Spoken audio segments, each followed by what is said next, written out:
Oh my goodness, y'all. Let's get straight to it. I have never heard anything more blasphemous on a live news broadcast than what you're about to listen to right here. And the crazy part is everybody thought it was hilarious. Everybody thought it was hilarious. Now, I've heard more blasphemous words spoken. Unfortunately, I've heard more blasphemous words than this. But when it comes to a live news broadcast, I can't recall a moment where I've heard something more blasphemous than this. And I can't recall a moment where the people who were on the panel thought that this joke was so hilarious to the point that the entire news panel had to apologize. The network had to apologize. But the apology received more outrage than the original statement. And the original statement received so much outrage that the dude who said it received immediate death threats. Immediate death threats. Like, and you know what's so crazy? And maybe it's not crazy, because if you said something like this, then I imagine this is how you truly feel in your heart. But he said, even to this day, that he would say it again and that he stands by it. Now, who am I talking about? Ruben K., comedian, quote, artist, unquote. This is a thing, bro. People always like to hide behind the veil of being an artist. Therefore, I can say whatever I want to say. And there shouldn't be any repercussions because I'm simply an artist interpreting the world through my artistic view, which is complete, you know what? I'm not going to say the word, but you can use your imagination. Now, let me play this joke that he said. And I'll also play the apology. And then I'll also play another video of a pastor confronting him about this joke. And I think you might ultimately be surprised by my opinion on this entire situation. I don't know. Maybe you won't be. I don't know, but we'll see. All right, let's get to it. Let's start here. Because queer people, LGBTQIA+, predate any idea of God. We're present in the animal kingdom. You know, if you go prior to the Cambrian explosion, I'm sure there were two amoebas listening to Lady Gaga, doing poppers and banging away. So I think it's hilarious when someone messages me and says, you have to accept Jesus' love or you will burn in hell, because I love Jesus. I love any man who can get nailed for 3 days straight and come back for more.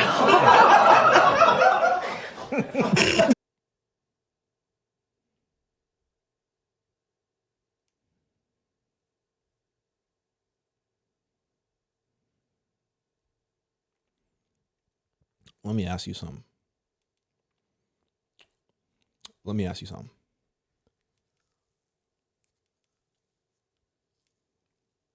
I just want to know, bro, because these are professionals. She's a professional news anchor who makes a living on live television. You know what I'm saying? Like, you're trained to be able to conduct yourself and be composed regardless of the situation that you are in. The fact that she had this level of a outward response to a joke that is so clearly insulting to millions of people around the world is very, very telling. And I'll just leave it at that because you're going to see what she says during her apology. Let's continue. Got a question, Wal? Not about that, no. He didn't understand any of that. It's fair. I spoke very quickly. Let's watch the apology. So this is Australia. I think I forgot to say that. This is from the Project Australia. This is their apology video that they posted. During an interview last night, our guest told a joke which we know was deeply and needlessly offensive to many of you. We want to acknowledge the particular offence and hurt that caused our Muslim, but especially our Christian viewers. Obviously, I understand just how profound that offence was. Yeah, live TV it's unpredictable, and when this happened in the last few moments of last night's show, it genuinely took us all by surprise. And There wasn't a lot of time to react in any sort of considered way. It's fair to say we weren't expecting a comment like that to be made. We wouldn't knowingly broadcast it, of course. We acknowledge the offence that it caused, but more than that, we're sorry. I love Jesus. I love any man who can get nailed for 3 days straight and come back for more. Wow. Y'all want to see this pastor confront him? That's a very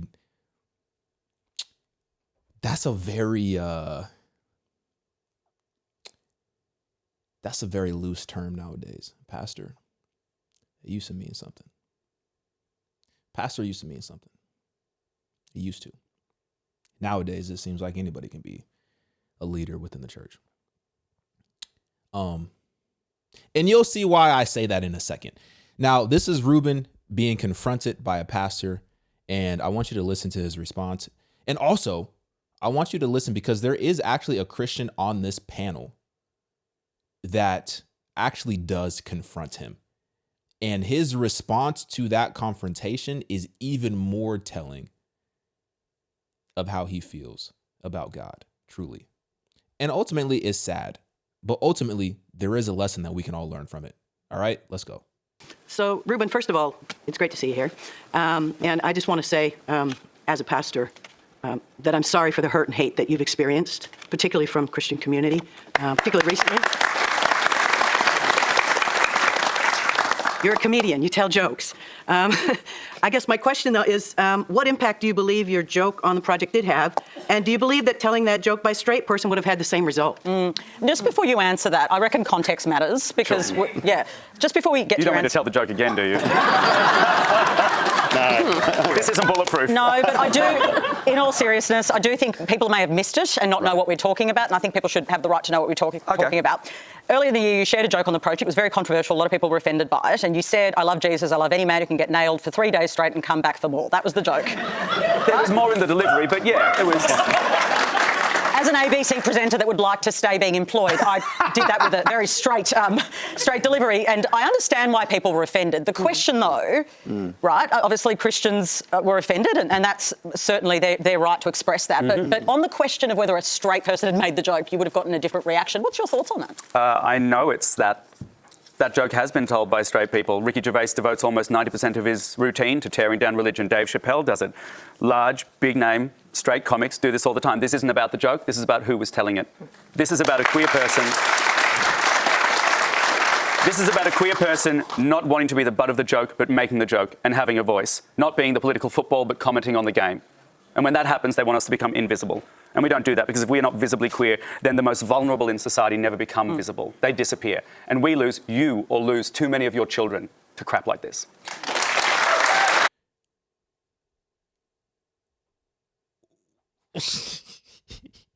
Why Pastor clapping with so much conviction? Can you just roll it back like 2 seconds? Why is Pastor clapping with so much conviction? Is this really what you allow to be said about your Lord and Savior, Jesus Christ? You gonna put the identity of somebody living in sin above Jesus Christ? You know what I'm saying? Like, because I'm just genuinely confused. I don't even know if I can put it into words how confused I am about what's going on right now in this country and just in the world. Within these individuals who say that they're Christians, and then furthermore, the people who said that they're pastors, the people who said that they're pastors, not their leaders. And I'm not even gonna get into the fact that you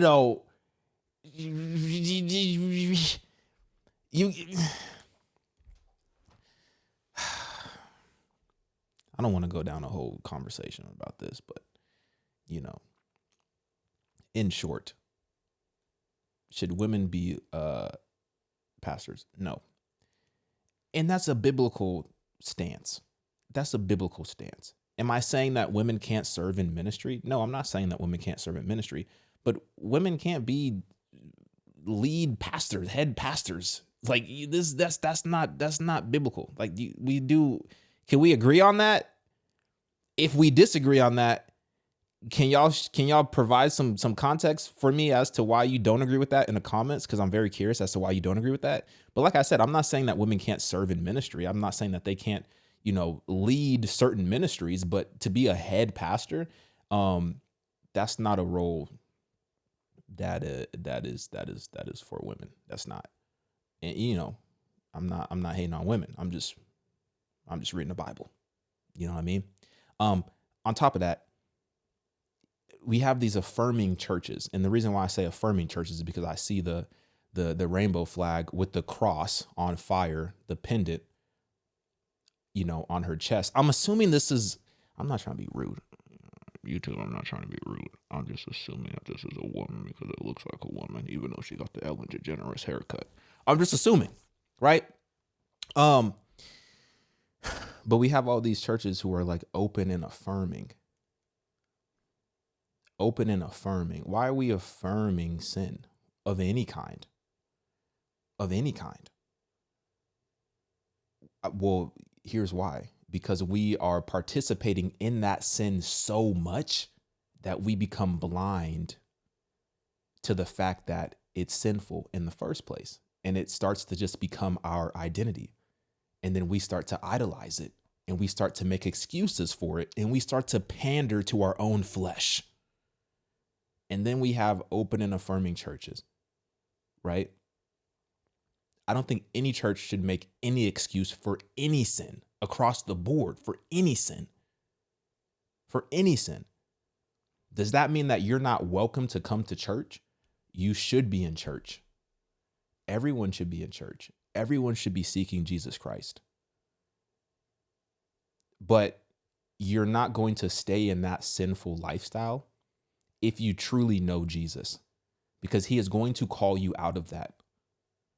He is going to produce a change within your heart that is going to reflect in your actions, in what you do, in what you say. Right? Anyway, I'm sure that part kind of got some of y'all upset, but I'm going to leave it in because why not? Let's continue. Bridget, I'll bring you in. Now, no one is challenging. People have the right to respond however they like to these things, and if people are offended, they're offended. But there is a question, though, around freedom of speech, humour, the way that we... So she's the Christian on the panel, the blonde woman. Not this one right here, but the blonde woman is the Christian on the panel. ...express ourselves. Where is that line? Oh. I know. Just an easy one for you, Bridget. Let's go to section 18 SC. But... I am a person of faith, and it wasn't just the Christian community that got offended. The Islamic community did as well. Although I guess Christians have been persecuted. Also, did you notice during the apology that the news network made, the project, did you notice that the first group of people that they addressed in their apology were Muslims? Was that not interesting to you? It's like there's a joke that is blaspheming Jesus Christ. And the first group of people that you address in your apology is Muslims who deny the deity of Jesus Christ, who do not believe that he's God. But yet they're the first group of people that you choose to address in your apology. Anyway, I thought that was interesting. Persecuted for over 2,000 years. Don't give it a break. Oh, I'm sorry. Wait, she said something. You got to hear what she said, because he did not like that. Although I guess Christians have been persecuted for over 2,000 years. Don't give it a break. You're standing next to a Jewish homosexual and you're going to say Christians have been persecuted? Well, I'll let Bridget finish if that's okay. I'm sorry. Bridget? I don't know who was clapping after he said give it a break. It's probably that pastor. Thank you. I'm sorry. I'll get off the pastor. I'll stop. Let's pray for the pastor. Pray for me, because I need some help. I'm sorry. I don't want to go back to the old me. I don't want to go back to the old me, y'all. I don't want to go back. I'm not trying to be mean. I'm just like, I'm just confused. I don't get it. Let's continue. So, it comes with the territory at the end of the day. I think I would have been equally offended had anyone said that joke. So, and I'm only speaking for myself and my faith, but that's me. But would you have filled my DMs with death threats? Because that's what this particular question is No, sort I've of had about. death threats too. Absolutely. Everyone on this panel has had death threats into their... I feel left out. I've had no death threats. So, I think we could probably go toe-to-toe on negative social media intake. Let's go for it. But yeah, and I don't think anybody should get death threats for what they say, right? But I also think that we live in a pluralist society. We're one of our great strengths, one of the great multicultural countries in the world that has remained relatively peaceful around religious, antagonism. And so I wouldn't be going near those jokes. But I mean, you're a comedian, you're an artist, so you're going to do what you're going to do. But yeah. There's something to be said for the context that this joke existed in as well. And I deliberately said on the project that this joke is a direct response to me receiving hate from Christian people from a very innocuous interview I did with children for Channel 4 in the UK that resulted in me being called a groomer and me having my DMs filled with "you have to accept Jesus' love, you'll burn in hell," all of the different tropes. Since the project, I can't even begin to count the amount of articles that have been written about me. So he's talking about this interview right here. I'm not going to play it, but you've probably seen it. I'm sure you've seen it. So, I don't know I don't understand, dog. Like,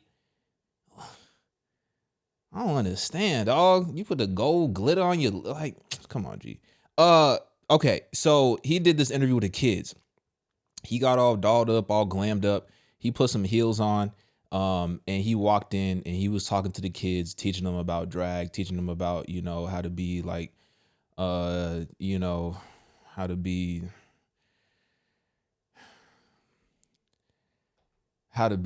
like him. I'm trying to be nice. I'm not. Have you guys noticed I've been nicer on the channel? Have you noticed that? I'm God's working on my heart, y'all, and I'm not trying to go back. Well, it's tempting. I'm tempted. Sometimes I just want to just you know what I'm saying? Like, sometimes I really do want to take it there, but I'm not going to take it there. But that's the interview that he was talking about. So people were outraged because he did that interview. They called him, a groomer, said that he was trying to get kids to be confused about their gender and all this type of stuff. And then he went on to the, Australian news broadcast and said what he said about Jesus. And then he did this interview where he's asked about the situation that happened again. And I want you to listen to what he said, because this is going to set up the rest of our conversation as we, land this plane. All right, let's go. Mike, I want to ask you this question. You'd get some ones and some fives potentially because of the content. Like, right. You lean into outrage, and it's almost like you are toying or teasing the audience with how uncomfortable they could possibly feel. Yeah. I want to know. I love that I'm smiling like a maniac. I'm I know. That's exactly. I know, right? What? You worked that out about me? Stroke my neck. Let's go. I want to know, have you ever felt like, in a performance, you've gone, or media, or whatever it is, you've gone too far? Yeah. And in that, I've been there. How did you feel in that moment? How did it affect the rest of the performance or the interview or whatever it is? And how did you feel afterwards? I'm interested in how it made you feel. Not, you can tell me what happened, but also I want to know how it made you feel, because people aren't thinking about the artists then and maybe what they're going through. They're just being outraged. Yeah. I think there is an element of, look, it's a very complicated question, because yes, I deal in outrage. Yes, I want people to feel uncomfortable. I know, right? We're telling. Yes, I deal in outrage. Yes, I want them to feel uncomfortable. Yes, it is about toying the line. But in the same way that a Disney villain makes you love to hate them, that has to be the balance. They have to be having a good time, even if it's a bit uncomfortable, because they have to know they're safe and secure in that, right? Otherwise, you're just like another edgelord comic who's just saying so much more outrageous than Jafar. But cabaret has to be a safe space. Like, that's it. That's why we love it so much. It is a safe space for those people on stage, but also it has to be a safe space for people. And the worst things I say are often said with the air of, or designed to be said with the air of, it's like a toddler saying a bad word. You go, oh my God. But I say, oh, well, he's so adorable. He's so cute. So yes, I would say, before I learned that balance, before I learned how to deliver something cutting and outrageous so the audience still loves you, maybe not loves what you're saying, but they still love you, or they learn to take it with a spoonful of sugar, I definitely misjudged a whole bunch of performances and learnt through that. It's a real learning process in cabaret. But on the other hand of this, sometimes I've said things and people have been outraged, and it has been terrifying and scary, and it has come back to bite me. In what ways? Well, like, let's just say the project, for instance. Oh, yeah. But I would still stand by that joke and stand by what I said. Yeah. And what happened off the back of that? Were people at you? there were death threats to my safety. Protests outside. We had to cancel shows. Yeah. My agent's office you had to cancel shows because because of death threats. And when we did put the shows on, there were police outside, sniffer dogs through the venue, private security everywhere I went. My phone was confiscated and combed over by 3 separate state police bodies. Why did they need to have your phone? Because of all the death threats that were flooding my phone. Like, my social media was, I would say I could put my phone down for an hour and come back and it would be 99 to 200 notifications, all of it. How did you get through that? Like, my phone had to be taken away from me. No, how did you get through it? No, I did not. I had to have a huge amount of support and therapy. And not just from, really, also wasn't necessarily like the death threats, because you become a bit, I guess you have a little bit of a carapace built up as a queer person growing up. I understand a bit of that. But it was also friends being supportive, coming in and checking on you, or saying, I just saw this happen and this happened, so I said this and look at this, and then tagging me and everything. So the whole thing just, it just took a lot. It just took a lot of time to deal. But I stand by what I said, and politically it aligns with my values and my art, and I would do it again because it's the right battle to fight. Yeah. It's the right battle to fight. Well, all right. John 18. The betrayal and arrest of Jesus. When Jesus had spoken these words, he went out with his disciples across the brook Kidron, where there was a garden which he and his disciples entered. Now Judas, who betrayed him, also knew the place, for Jesus often met there with his disciples. Now, let's go to verse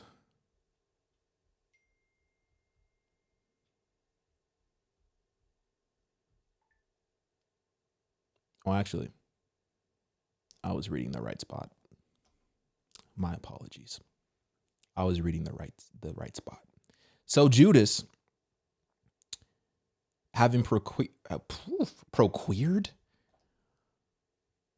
bro.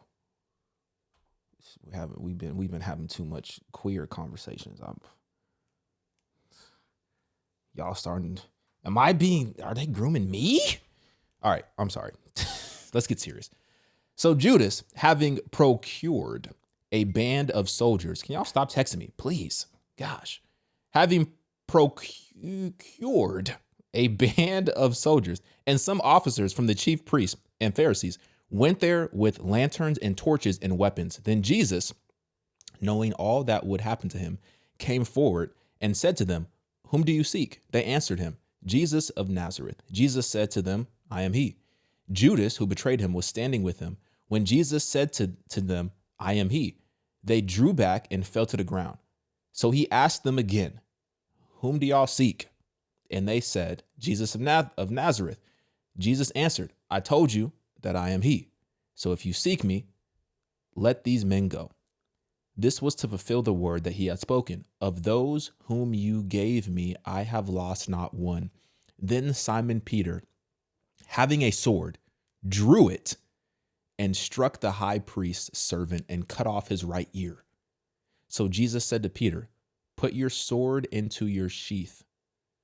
Shall I not drink the cup that the Father has given me?" In other books, I believe it's in Matthew.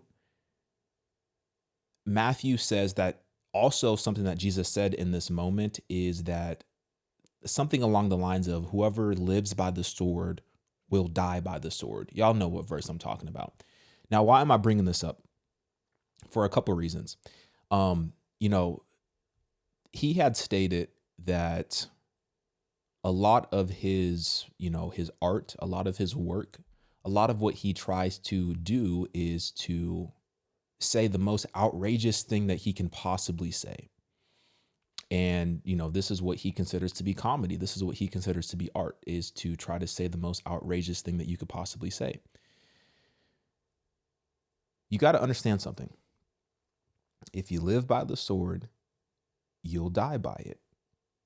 eventually what's going to happen is if you're saying these crazy things, if you're intentionally trying to outrage people, if you're intentionally trying to put out this negativity into the world, then you're going to have a season in your life where you're going to be met with that same exact energy.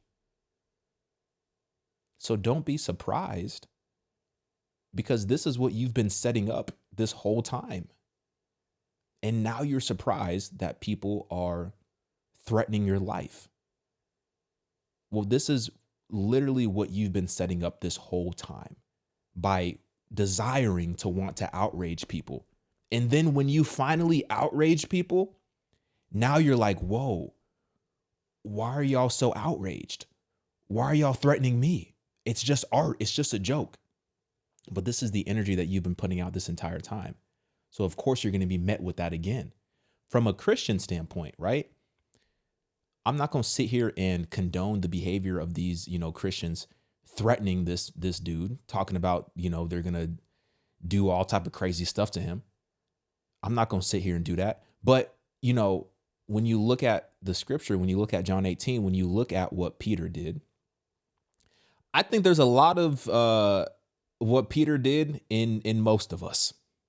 I think the reaction that Peter had in this moment is in a lot of us. Because you also got to consider what's happening here. Peter is exhausted. Peter is he's trying to pray with Jesus, and he's praying, and then he'll fall asleep, and then Jesus will wake him up, and then he'll pray, and then he'll fall asleep, and then Jesus will wake him up. Right? It's like this is what's happening during this moment in the Bible, and then all of a sudden you have Judas who pops up with these soldiers who are trying to take Jesus. And, just out of sheer reaction to try to defend the one who he loves, he pulls the sword out and just starts swinging, right? I think that type of reaction, that type of response is in a lot of us, whether we want to admit it or not, right? But what did Jesus do? He rebuked Peter. He said, put your sword away. Put your sword away. Like, shall I not drink the cup that the Father has given me? Put your sword away. He rebuked him. So although a lot of us, whether we want to admit it or not, we might have that same reaction to want to just immediately jump and defend, I think something we have to understand is that Jesus told Peter to put his sword away, and then Jesus went with them. He went with them. A lot of people say like, oh man, don't you think, God is so tired of just all of these blasphemous words that are being said? Don't you think he's just so tired of like all these people disrespecting him and mocking him and just everything that we see? Like, I don't got to name everything. Like, you know what I'm talking about. Don't you think God is so tired of it? And I think he is tired of it. But ultimately, God is tired of sin. Like, he's fed up with sin. And that the sin is what is driving people to react and to say things like this towards God. It's the sin. It's spiritual. It's deeper than just the words that they are saying. It's the actual condition of their heart. It's the actual state of where they are spiritually that is causing them to lash out against God. And I think God is able to recognize that. Well, I know if we can kind of wrap our head around that concept, then how much more do you think God understands that concept? Like, this is spiritual. People's hearts are hardened. People's hearts are far from God. They're far from God, and they're lashing out and they're saying things. And this is a result of sin that is present in the world. Now, what can we do as Christians? Because something that he said that was very interesting, I forgot what video specifically he said it, but something that he said that was very interesting is that he said like, yo, this is me reacting and this is me defending myself. This is me not being a punching bag anymore, but this is me being at the forefront of it and speaking up. So this is his response to Christians talking bad about him or making him feel like he's less than because of the lifestyle of sin that he's choosing to engage in. And so he's saying that this is my response to that, right? Which I think is very interesting. I think that's very interesting. I think we have to be very mindful in our approach as Christians, as believers, when we are confronting individuals and when we are confronting different topics that we do not agree with biblically. I think we have to be very mindful of how we do it, because we are so quick to pull out the sword and just start swinging that in the midst of that, we end up hurting more than helping. We end up driving people away more than to Jesus. And like I said, that oftentimes, not all the time, because there's a lot of these Christians call themselves Christians, right? Quote unquote Christians, who just be saying any and everything, just wild stuff just be flying out of their mouth. It's like, dog, how can you call yourself a Christian but sit here and say that you're going to pull up to somebody's house and literally eliminate them? Like, you need to relax. You need to chill out. You need to chill out. But we have to be very mindful of how we approach these topics. And we have to be a lot more patient in our approach and a lot more loving in our delivery, so that we do not become the reason why these individuals hate God to this extent, if that makes sense. I'm not telling you to compromise the truth. I'm not telling you to just allow any and everything to be said or to be, implied about Jesus. But here's the fact as well. Like, this is nothing new to Jesus. Jesus was mocked. He was spat on. He was beat. He was killed for our sake. And he allowed it to happen. He gave himself up for our sake. He gave himself up. This is nothing new to Jesus. It's nothing new. It's nothing new. So I think if we can approach these type of situations and these type of conversations from that perspective, that it's nothing new, and to try to chill out on the outrage that we have towards these certain situations, I think we'll be operating from a much more clear place, a much more clear headspace that could allow us to engage these conversations a lot more productively. But here's the truth. Jesus is coming back. And when he comes back, it's going to be a different type of timing, right? At first, it was the lamb. Now he's coming back as a lion. It's different type of timing. It's different type of timing. So I think we have to remind people that ultimately, this is not a game. This might be a joke to you. This might be a creative outlet to you. This might be a political statement to you. But there's real consequences that each and every one of us are going to have to face in judgment. And that's just the truth. And like that pastor said, like, I'm sorry that Christians have treated you this way, but you got to be able to separate the people who say that they're of God from God himself. And you have to be able to seek God for yourself. Because he's not elusive. He's not hard to find. If you knock, the door will be opened. Anyway, what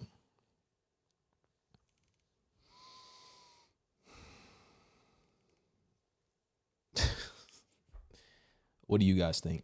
Get in my comments, like this video. I'm out, y'all.